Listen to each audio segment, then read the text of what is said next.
Hey guys, what's up? It's your girl, Grace Story, and I'm back with a whole new podcast episode. Apparently Luna is joining us as well, if you are watching. We're in a new location, just for now. Don't drink my water. Don't even think about it. No. We're in a new location just for now because I cleaned my living room yesterday and it's really cozy and you can't really see it, but I have like bookshelves and lights and there's a candle going right next to you. So I was like, you know what? We're gonna hang out downstairs in the living room and we're gonna film there because it's really cozy. So I'm currently sitting on the floor because it's better than the couch right now. I'm just feeling it. Recording with you guys. Today we are going to be talking about wholesome moments. I'm just gonna be reading wholesome stories, wholesome events that may have happened, because I feel like it would be a good way to like reset. So if you want to have a little gratitude or like find something to be like happy about, then this is for you. So this is gonna put you in a better mood, get you ready to go, and be entertaining at the same time. So yeah, that's pretty much it. If you're watching this episode and then the next episode or the next episode and this one, I am batch filming, so I'm gonna be in the exact same spot wearing the exact same outfit. So don't worry, mind your business. We're good. We're just busy around these streets, so I'm doing all of it at once. Other than that, one more thing I do have to say is don't forget to follow on whatever platform you're currently listening or watching on. Leave a rating or review, like, comment. The engagement really helps out the podcast. It's free, and we would love to have you as a part of the community. So yeah, without further ado, let's just go ahead and jump on in. I'm Grace Story, and you're listening to That Girl, the podcast. Grab a beverage of choice and settle in, because the new episode is starting now. We're going to be reading from r/wholesome stories. Some of these are new, some of them are old, so yeah. Let's go ahead and read the first one. Years ago, my best friend, her husband, and I were all driving to visit the San Francisco Zoo from her house deep in the East Bay. We were on the freeway headed towards the Bay Bridge when we got stuck in a huge traffic jam that was across all 8 lanes on the freeway. Every lane was completely stopped for about 20 minutes before traffic started moving again.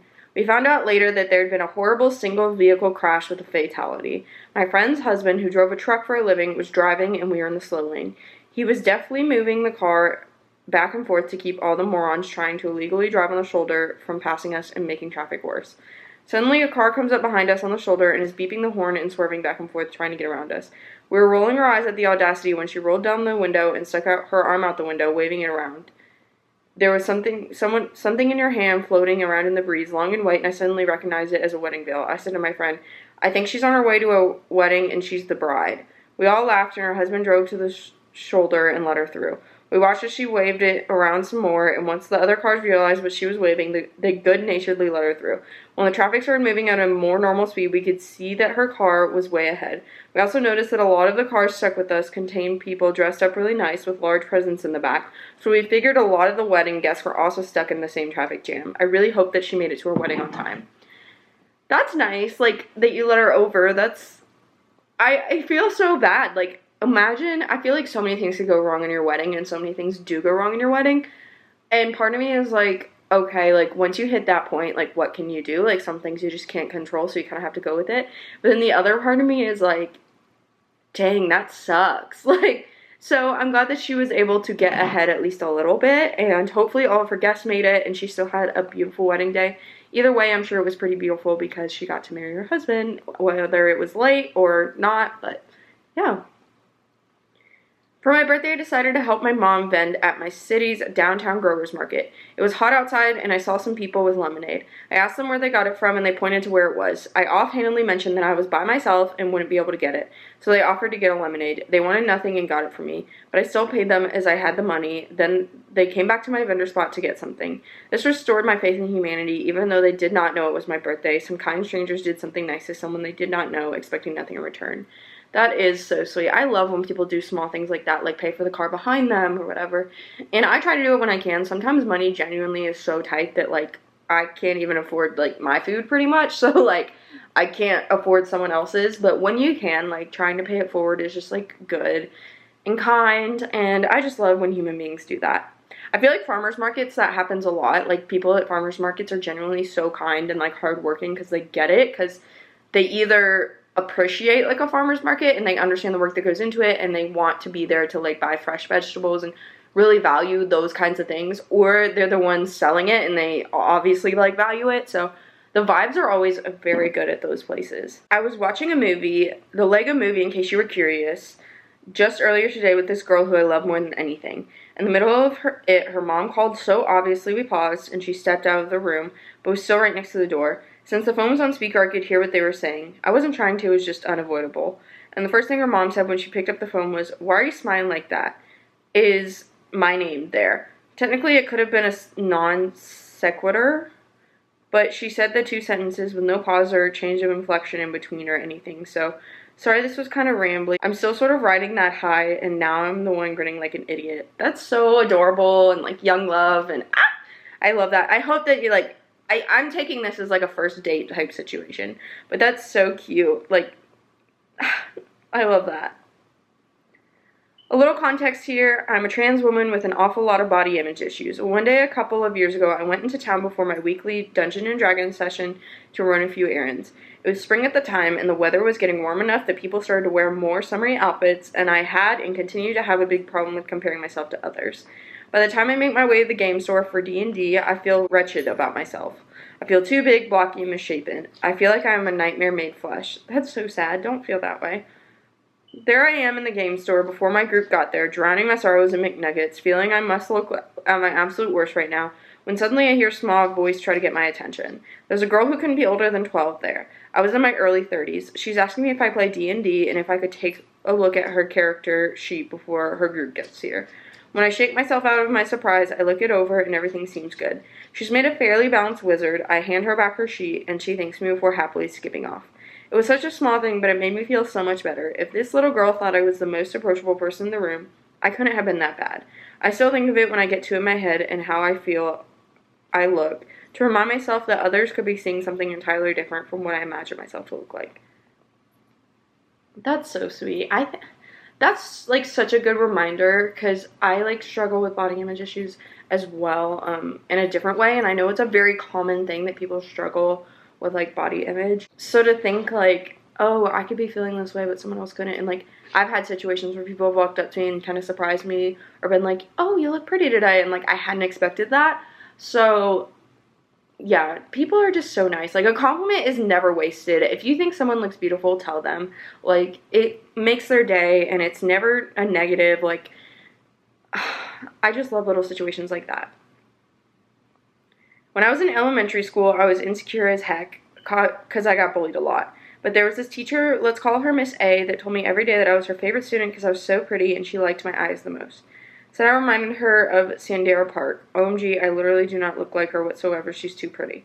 But since I was very insecure, I was so happy that someone actually thought I was pretty. To that teacher, thank you. I'll never forget you. That's so sweet. Like, especially getting at a time when you're like getting bullied, that's so vulnerable and just like a horrible place to be in. And I know, like, I was bullied in the 8th grade, and I just remember, like, every day, like, it was usually about image. Like, I was told, you know how, like, when you're in the 8th grade and you, like, are gaining weight and you're kind of chubby and you're awkward and your hormones and da-da-da. So I got told I was fat, like, a lot, and I was ugly and whatever, and it was so fun. It was so good for my self-esteem. But if only, like, one teacher had been like, "Grace, you look really pretty." I really feel like that could have made a difference. Like, and I'm not, like, if you're a teacher, literally, you know this, but don't, like, just tell one kid they're pretty and no one else. But, like, I taught preschool for, like, 5 years. I, like, did after-school care and, like, taught in the summers. And I would always go out of my way to be like, "You're so pretty, you're so kind, you're so, like, nice," like, to these little kids, because it changes the course of their life. Like, I did not have body issues until the 8th grade when I was bullied. And I, like, struggled with an eating disorder, like, all these things that might be TMI. But, like, it was all caused by this one situation, like this act of bullying in the 8th grade, and I still struggle with it at the age of 25. So, like, if you can be the person that makes that difference, then be that person. Like, that's so nice. So I'm one of the managers in a restaurant, have worked there for nearly 7 years. Like many jobs in hospitality, you form close bonds, as I have with many of my colleagues, but specifically one. I'll call him Theo. He's also a manager. We had a lot of our shifts together a couple years ago in the early morning, and we'd have a couple of hours before customers arrived and ended up having some really interesting deep chats. We'd talk about issues on the news, politics, we'd talk about our failed relationships and things we learned on podcasts. Even random stuff like, would you rather have a hand for a foot or a foot for a hand? We just have the same humor, very dry, and the same work ethic, both not interested in the work drama. We're each other's confidant when we need to vent, and we always have each other's back. And though people have pointed fingers and teased us for being close, hinting that our friendship is romantic, it is so genuinely not on either end, and that's how we want it to be. He's a handsome guy, I'm not a totally hideous woman, and we're a couple of years apart and people poke fun a lot, and we don't take it seriously, but we've talked about how annoying it can be to each other. With a lot of the staff I've known for years, it isn't unusual for us to put a hand on a shoulder or even hug, but me and Theo have never done that with each other, though we have with other colleagues. It would give people too much to talk about. More recently, I've been having a hard time with ongoing health issues, something my body's undiagnosed, and various nurses and doctors are running tests. I have all the symptoms for a certain cancer. Not that I necessarily have it, I'm just in this horrible waiting period, and I hadn't told anyone at work. My walking has slowed down a little as I'm in pain. Theo noticed, and I knew what I said would be in confidence, so I told him what was going on, how I was feeling anxious. He reassured me and talked about how even if it was the worst case scenario, they'll have caught it early and I'd be okay. I have a tendency to overthink and stress, where he is more level-headed, but perhaps lacks empathy with some of our coworkers. But that's why we talk. We call each other out because we know each other. He even got me laughing at one point, saying if I die, what would I give him in my will? I said I'd already given him my work computer password because his didn't work, and we laughed that at least my legacy would live on because it would look like I'd be working, even past the point of death, because my name would still appear on the reports. Hearing it out loud made me feel a little better because we both knew it wasn't like I was even close to being that sick, and it felt good to belly laugh again. We went back to work, and at the end of the night, when my shift was over, I said goodbye as I always do, but I told him not to worry, that I would be okay, and he said, I know you will. Try not to think the worst and try to get out of your head. I knew he was right, and he thanked me for trusting him enough to talk about it. And I just felt so exhausted and overwhelmed by the end of my shift, and in a moment of weakness, I asked him, is it lame to ask for a hug? And he said, of course not, and put down what was in his hands and pulled me in for, I think, the best hug I can remember in a long time. You know when you're a kid and you tell a parent or friend you're freezing, and they just wrap you up and rub your shoulders and arms to warm you up? That's what Theo did. He held my hand with one hand and tucked it under his own, and repeatedly rubbed my shoulder and arm with the other, and it was as if a father was comforting his child. And though we're both in our early 20s, that's the sort of friendship we have. It's like family. It's never been romantic. We're sometimes brother and sister, sometimes we gentle parent each other, and we're each other's best work friend. And I guess I'm posting this because if anyone doubts that a man and a woman can be friends, believe me when I say they can. It was such an unexpected bond, and for a good few years, we never really talked, both being introverted. But we look after each other now, and though people change jobs or move away, I will always think of him with love. I think that it can be really hard in situations where, like, someone tells you that they're going through something really hard, like cancer or losing a family member, or losing a pet, or anything like life-changing or even like mildly upsetting. It can be hard to know what to say in those moments. And I know as someone who's like really awkward and introverted, I definitely struggle to say the right thing. And sometimes I feel like I can come off as very nonchalant because I don't feel like I say the right thing or the most comforting thing. So this made my heart really happy to know that he was able to say something comforting and he was able to help you in that moment. And that was very kind of him. It is really easy to just kind of pass it off and be like, oh, you're fine. And like, especially at work, I worked in a corporate environment for a few years, and I feel like sometimes things could kind of be like, like you're fine, like get back to work. And I know that you're friends, but it still was very heartwarming and kind to know that he was there for you. When I was 14, my dad stood up for me. I am on the autism spectrum. I have sensitivities to certain sounds and textures, especially in food, and I love to socialize with complete strangers and give them compliments and making them smile, especially babies. I can understand verbal and written cues, but I struggle with nonverbal cues, like when somebody expresses annoyance, I struggle to tell. Anyway, while I was being friendly at my sister's softball game, a man turned to me and said, "You're weirding me out in front of my kids." Now my parents were at the bleachers, and I was standing a few yards away. I walked with my head down and told my parents. My dad, who is much bigger and stronger than I am, asked me who told me that, and I pointed to him, so my dad walked up to him. I didn't know what they were saying, but I could tell my dad was pissed, and he was yelling at the guy. From what I heard, that man tried to justify it that I was loud and disruptive, but my dad knew that it's rude to tell someone that they're weirding you out, so he said that I'm autistic. The man said, I didn't know, and my dad went back to the bleachers. This is one of the reasons I love my family. They are supportive, and I would not want it any other way. Thank you, Dad. That's so sweet. Like, whether you're, like, on the spectrum or not, like, being yourself is hard.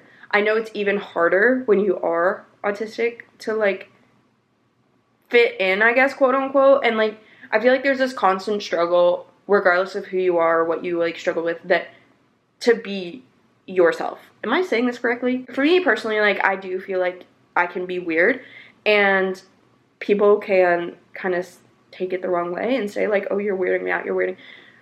Just because, like, I have a weird sense of humor, and, like, I don't fully understand certain cues and things like that. So I know, like, regardless of who you are, you can struggle with that. So the fact that you have parents that are willing to stand up for you and, like, say, like, dude, he's just being himself. Like, he's being loud and disruptive. Okay, like, we're at a softball game. We're outside. Like, he's just being himself. Like, sorry, you know? Like, I feel like it's so meaningful that you have parents who are willing to stand up for you for that. So I'm really happy for you, and that's so wholesome that he did that. Female 23 met my now boyfriend and soon-to-be father of our little baby boy, male 27, on Reddit. I adore him. He is such a pure soul. Waking up every single day to him, thinking about the family we've created in our soon new addition fills me with so much joy. Before him, I didn't know what it was like to be unconditionally loved and admired. I had little confidence in a history of drug addiction, cheating partners with a not-so-great family life. Meeting him has saved my life. He is my forever, and I'm eternally grateful to him for that. He has made me feel safe and secure in life. He is such an angel, and one that I thought I would never come across, only in my dreams. I love him to the edge of the universe and beyond. Just thought I'd share this as I feel the need to scream it to the world sometimes. I feel that way about my boyfriend, and that's so cute. I just love when people, I love love. Like, I love love. I love dating, and if you love someone more than anything, it's like the best feeling in the world. Sharing a birthday with my dad's mother. Some background info. Sadly, she died when I was 6. Before I was born, she had breast cancer. She had a double mastectomy and went cancer-free for 20-some-odd years. Then they found a grapefruit-sized tumor in her liver and gave her 30 days. Her response, no, not going to happen. She lived for 3 years after that diagnosis. Now to the story. The day I was born, my dad's mom, we all called her Babby. I don't know how to spell it, but it's basically her own version of Bubby, Hebrew for grandma. She said I was the best gift she ever had received. She and I shared our birthday parties until she passed away. Also, she was an amazing sculptor. She made so many sculptures. She made a ballerina for my sibling and one for me. She was amazing and kind. She was a loving person. Having the same birthday as her is important to me, and I'm so grateful for I've had such a special bond with her. Also, on her deathbed, she and I hugged for 3 hours. I don't remember that part, though, but I remember her for other things. She was a beautiful person. No one in my family cared that I was her favorite person in the family, and in fact, everyone loved that, and they were totally happy with it. And I think I got my artistic talent from her. Although I'm not a sculptor, I'm good at abstract art. I miss her every single day. There's so many other things I could put, but I'm just going to leave it at what I put. If anyone else has a grandparent that is special to them, or who shares a birthday with a family member, it's so special. I mainly have memories of home videos right now, and I'm happy for that. She was an amazing person. Hope everyone has a wonderful day or night, and live life the best you can. I love my grandma. I do. Like, I love my grandma so much. And I think that you and your grandma having a birthday on the same day is, like, just a sign. Like, you were just meant to have that special bond. And I love that for you. And I think that she's still, like, watching a reunion so close and loves that you still celebrate her and see her in such a good light. And yeah, that's so sweet. Earlier today, I went to the nearby grocery store and failed to come back home before a massive downpour with thunderstorm coming from afar. I stopped near the pedestrian crossing, and this random woman stops next to me waiting for the green light. Now, I was absolutely not dressed for the weather and was completely soaked. This lady turns to me and asks which direction am I heading because she wants to share her umbrella with me. I'm flattered, and it turns out we do go the same way. After a bit, we reach her car, and I'm absolutely ready to sprint home because it's 5 minutes away at most, and I had to run longer paths in just as bad weather as this one. Suddenly hands the umbrella and tells me to keep it. I'm shocked and ask her, what about her? To which she says that I'll need it more and that she has an extra in a car anyway. We wished each other a lovely day and safe road home, especially to her because the streets were like small rivers, and I really hope she got home okay, and went separate ways. Safe to say I'm definitely keeping this umbrella and hoping for the best for this woman, wherever she is. This is the type of kindness that, like, when you experience it, you just want to pass it on. I just feel like this type of kindness is infectious and so easy to share with someone else, so I'm glad that you were able to experience that. My friend got rejected by his long-term female friend, but bounced back from the pain by finding the most loyal, protective woman I've ever met. Oh boy, this is a good one, so buckle up, people. This is the most wholesome love story I know, and I had the privilege of witnessing it over the years. I posted this in much less detail on a YouTube comment section and decided it was worthy of being known. So here I am, and here you are. There are 3 players in this memory. Boss Man, my friend, Sarah, Boss Man's friend who rejected him, and Ginny, Boss Man's girlfriend. I had this friend in college who was really into this girl he'd been friends with for about 6 years or so. She was admittedly gorgeous, as in the kind of blonde you'd see in Hollywood films. That being said, her beauty was pretty much all she had going for her at the time. I didn't know her as well as Boss Man, but I knew enough to recognize someone who used their appearance to skate by. Anyhow, I'd had enough of him basically friend-zoning himself, so I told him to ask her out or I would. I wouldn't. She wasn't my type. Well, this made him get a move on, and he took her aside later that day and confessed how he felt. You know how the worst they can say is no? Yeah, no. The look she gave him was like she just found dog crap on her shoes. She gave the whole, it's not you, it's me, I just want to be friends spiel, but he never forgot or got over that look, and within the span of about 2 weeks, he stopped talking to her. Is it over? Nope. Boss Man finds this chick on Tinder who lived about 4 minutes away from him. Met up, went on a few dates, and made it official once he was certain she wasn't playing him. When I first met Ginny, I'll admit I wasn't exactly blown away. But I was shallow back then and judged more on looks than personality and green flag traits. Don't worry, I grew up eventually. Ginny used to have short hair back then and had the stereotypical punk biker look. By that I mean that she wore the leather jacket, had studs in her ear and nose, etc. So I wasn't really that impressed at first, but after an hour or so, I eventually saw what Boss Man saw, and that was loyalty and tough love. Boss Man was a bit insecure after getting rejected like he did, but Ginny was ruthless in shutting that down. She had, and still has, a very blunt way of getting her point across, but Boss Man needed that kind of woman in his life. Over the course of about a month, I watched that woman pick my friend back up and put him back together again. It was honestly eye-opening for me and began my own journey into sorting out my own problems, but that's another story. Remember when I said that Boss Man stopped talking to Sarah? Well, he blocked her on everything too, so she had no idea about Ginny until she saw us all chilling at the park by Boss Man's house. We used to go there and smoke when we skivved off school, so it was kind of our dive. But by then, it was just kind of a place to chill out and have a smoke. To put it bluntly, Sarah saw us all and almost lost her mind. I swear I've never seen a woman's face go from neutral to pure, undiluted envy so quickly in my life. Boss Man was clearly uncomfortable, but Ginny, the boss babe that she was and still is, damn well tongue-kissed him then and there. And wouldn't you know it, the next day at college, Sarah had a little word with Boss Man, and it turned out that she magically did fancy him now and wanted to go on a date with him. But Boss Man was loyal and told her she had her chance and that he was with Ginny now.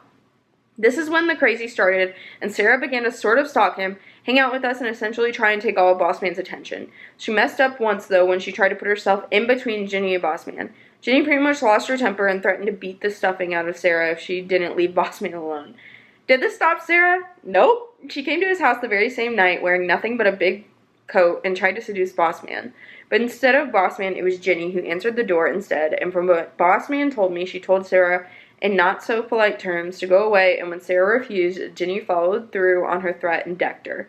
Sarah got a black eye that no amount of makeup could cover, and Ginny got away with it because of Sarah's attire, or rather, lack thereof. Basically, Sarah didn't want to call the police on Ginny because she'd get done for indecent exposure. To end it all, Sarah cyberstalked Boss Man for a few more years and tried some crazy crap from afar, but never came near him again because Ginny frankly scared the hell out of her, and we all knew it. Now Boss Man and Ginny are engaged and have a 3-year-old little girl who looks just like Ginny. I occasionally have a glance at Sarah's social media to see what's what, but it's mostly rubbish about conspiracy theories and the like, so I think she's moved on. I don't know if this is wholesome, but I think it's a great way to end this video because, dang. It cracks me up. Like, there are people out there who will, not care about you, but they almost, like, they don't want to be with you, but they don't want anybody else to be with you. So they keep an eye on you, and as long as you're following them or, like, going by their rules and you're not with anybody else, then they're fine. And the second you get with somebody else, they get so angry, and they, like, feel very protective. I had a lot of people like that in college, like, I knew people like that and things like that, so it's a real thing. And I feel like it's very common in college because everybody's just, like, doing their own thing, and, like, there's friend groups and all that, so not surprising. But I think I'm going to end it here. I hope that you guys are in a much better mood after listening to some of these stories, and you go out and spread some kindness into the world. I love you all so, so much. I will be uploading next Sunday. I don't think that I will have an episode on this Wednesday. As per usual, I've been mainly doing Sundays, but you guys seem to really enjoy just the Sundays. Let me know if you, like, want me, really feel like an attachment to me doing Wednesday and Sunday. But if you guys are just chilling with the Sundays, that may be the vibe for a little while I settle everything going on in my life. But that is pretty much it. That's it. Not much else happening. Like I mentioned earlier, don't forget to like, comment, follow, subscribe, rate and review, all those fun things. And I will see you guys in my next podcast episode. Love you. Bye.